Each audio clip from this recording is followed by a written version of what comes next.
the year 2020. Remember that? The world as we knew it seemed to just stop. Streets were empty, doors were closed. Our lives, once so busy and full of plans, were suddenly put on hold. We were all searching for a little bit of light, a little bit of hope in the quiet.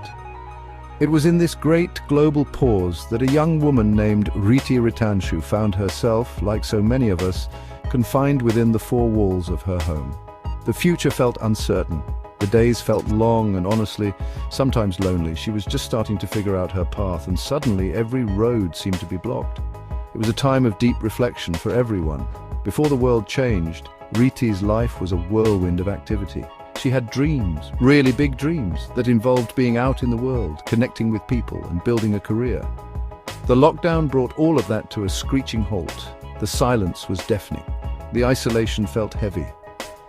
She faced the same anxieties we all did. Fear for her family's health, worry about what would come next, and a profound sense of loss for the life that was. Every morning she would wake up to the same quiet reality, a stark contrast to the vibrant world she had known and loved. It was a challenge that tested her spirit in ways she never could have imagined before. In those early days, coping was a moment-by-moment struggle.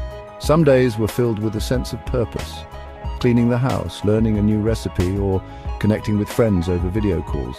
Other days were much harder, filled with a sense of helplessness that was difficult to shake off. Riti tried to create a routine, a small anchor in the storm of uncertainty. She understood that this was not just a personal struggle, but a collective one. We were all in this strange, new world together, yet we were so far apart. She had to dig deep within herself to find the strength to face each new day with a little bit of grace. It was during one of these long, quiet afternoons that something shifted. Staring out her window at the empty street below, Riti realized that while the outside world was paused, her inner world did not have to be. This wasn't just an ending. It could also be a beginning. It was a chance to look inward, to ask herself the big questions. Who am I? What do I truly want?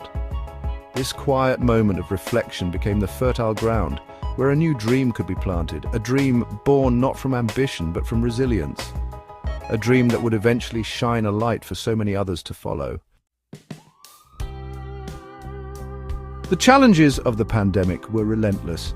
For Riti, the initial shock gave way to a persistent feeling of being adrift. The lack of social connection, the constant stream of worrying news, and the inability to plan for even the next week took a toll on her mental and emotional well-being. She missed the simple things: a hug from a friend, the buzz of a crowded cafe, the energy of a shared workspace. These were not just small losses, they were the thread